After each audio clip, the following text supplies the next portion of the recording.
सबसे पहले आप सभी को प्रणाम करता हूँ। इस मंच का बोझ लिए धरती माता को प्रणाम करता हूँ। ज्ञान की देवी माँ सरस्वती को प्रणाम करता हूँ।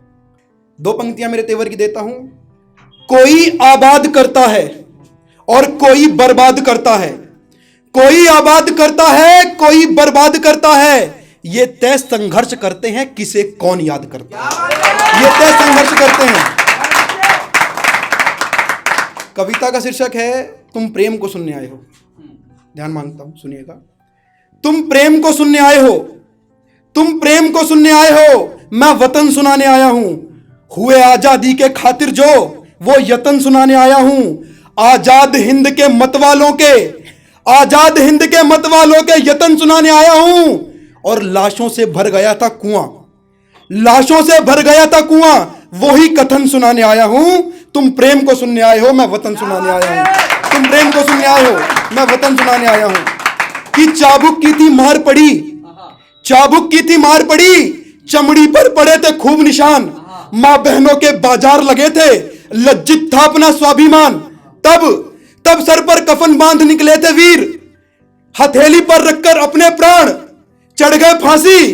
खाली गोली हंसकर हुए बेटे बलिदान। था बेटियों ने भी कमान संभाला, था बेटियों ने भी कमान संभाला, और कृत्य किए थे बड़े महान। भूल गए तो याद करो उस झांसी वाली का बलिदान। भूल गए तो याद करो, भूल गए तो याद करो उस झांसी वाली का बलिदान। जान गवाकर आन बढ़ाई, बढ़ाया भारत का सम्मान। थे लाशों के अंबार लगे तब मुक्त हुआ था हिंदुस्तान। थे लाशों के अंबार लगे, थे लाशों के अंबार लगे तब मुक्त हुआ था हिंदुस्तान। एक कविता है भाई मेरी स्वार्थ और निस्वार्थ भक्ति पर। शुरू की 4 लाइनें भोलेनाथ को समर्पित करके तर्क दूंगा इस कविता में एक माध्यम से। देखना स्वार्थ भक्ति क्या हो और निस्वार्थ भक्ति क्या है। भोले बाबा तेरी दुनिया का, भोले बाबा तेरी दुनिया का हूं मैं तो एक परिंदा रे, जो तेरी इच्छा भर से मर जाऊं और तेरी कृपा से जिंदा रे। तेरी इच्छा भर से मर जाऊं तेरी कृपा से जिंदा रे। यह मृत्युलोक, यह मृत्युलोक घनघोर डगर, तू साथ अगर तो कैसी फिकर। ए नीलकंठ ए उमापति, ए भोलेनाथ ए गंगाधर, रहे तेरी कृपा दृष्टि हम पर, तेरे चरणों में स्थान मिले। जीते जी मिले तेरी भक्ति, मृत्यु पश्चात शमशान मिले। और तर्क दे रहा हूं कविता में, एक तर्क सुनिएगा। भस्मासुर को आप सब जानते होंगे। भस्मासुर वो था जिसको भगवान ने वर दिया था, भोलेनाथ ने, कि जिसके हाथ पर भी तू, जिसके सर पर भी तू हाथ रख देगा वो भस्म हो जाएगा। तो उसने इस जो वरदान है इसका फायदा उठाकर भोलेनाथ के सर पर हाथ रखने की कोशिश करी थी। बाद में वो भस्म कर दिया गया था, मोहिनी का रूप लिया था भगवान विष्णु ने। सुनिएगा कि भक्ति तो भस्मासुर ने भी की थी ताकि मनचाहा वरदान मिले, और भक्ति नंदी ने भी की ताकि प्रभु चरणों में स्थान मिले। जो स्वार्थ सिद्धि को करता भक्ति, उसको केवल वरदान मिले, और निस्वार्थ भक्ति थी नंदी की, इस कारण उसको साक्षात भगवान मिले, इस कारण उसको साक्षात भगवान मिले। कविता की अगली पंक्तियां हैं।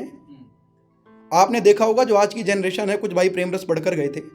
आपको पता है भाई साहब डिप्रेशन में आ जाते हैं लोग, प्यार छोड़कर चला गया किसी भी कारण से, दारू सिगरेट वगैरह बहुत सारी चीज़ों में पड़ जाते हैं। वो अपने जीवन तक को खराब कर लेते हैं, वो फांसी चढ़ जाते हैं, कुछ पता नहीं क्या क्या करने लगते हैं। तो डिप्रेशन वाले लोगों के लिए 4 लाइनें थी। सुनिएगा कि माना की घोर अंधेरा है, ये वीररस की भाषा में नहीं है तो धीरे ही स्वर रहेगा इसका।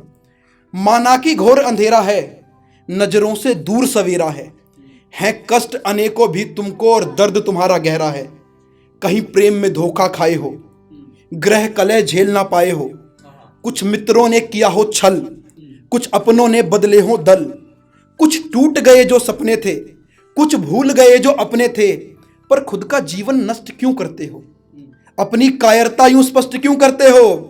अरे सुख दुख तो सार है जीवन का, हिम्मत आधार है जीवन का। सुख दुख तो सार है जीवन का, हिम्मत आधार है जीवन का। सुख आए या दुख आए तू हिम्मत रख, सुख आए या दुख आए तू हिम्मत रख। यूं ना हो अधीर कि काली सी रात अंधेरी को एक तिल्ली माचिस की देती चीर। काली सी रात अंधेरी को एक तिल्ली माचिस की देती चीर। एक इल्जाम लगाते हुए कि दिलरुबा की तड़प में फसाद करते हो, दिलरुबा की तड़प में फसाद करते हो। कभी कारगिल के शहीदों को भी याद करते हो, कभी कारगिल के शहीदों को भी याद करते हो। कभी चूड़ी कभी बिंदिया कभी काजल पर मरने वालों, कभी चूड़ी कभी बिंदिया कभी काजल पर मरने वालों, क्यों फिजूल की बातों पर जिंदगी बर्बाद करते हो? क्यों फिजूल की बातों पर जिंदगी बर्बाद करते हो?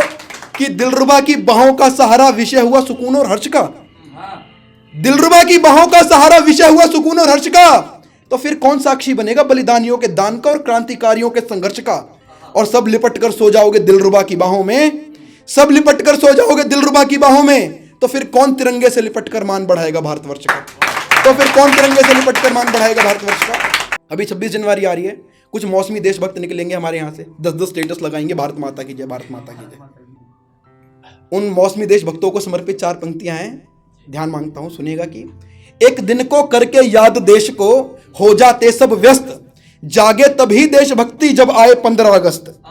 कि राष्ट्रगीत और राष्ट्रगान में, यहां भी बैठे होंगे कुछ लोग जिन्हें अंतर नहीं पता होंगे, राष्ट्रगीत और राष्ट्रगान में ना जाने करना भेद, पर ज्ञान की बातें करते ऐसे जैसे पढ़कर आए हो चारों वेद। पाखंड सजाए बैठे हैं, ज्ञान दीप बुझाए बैठे हैं, ये खाक तानेंगे भ्रकुटी को, ये खाक तानेंगे भ्रकुटी को, जो स्वयं का वक्ष छुपाए बैठे हैं। और बलिदानों का रखेंगे मान भला कैसे, जब पाखंडों का माया जाल समकक्ष सजाए बैठे हैं, जब पाखंडों का माया जाल समकक्ष सजाए बैठे हैं। एक लास्ट कविता पढ़कर मैं अपना स्थान लूंगा। ना जाने लेख न समझे मतलब, ना जाने लेख न समझे मतलब, बस लगे मटकने रंगीन पहनकर जामा, ना किया गीत से सरोकार, बस ट्रेंडिंग का दामन थामा, और नाचने लगे बोल बोलकर ऊ अंटा वामा, ऊ अंटा वामा। नमस्कार।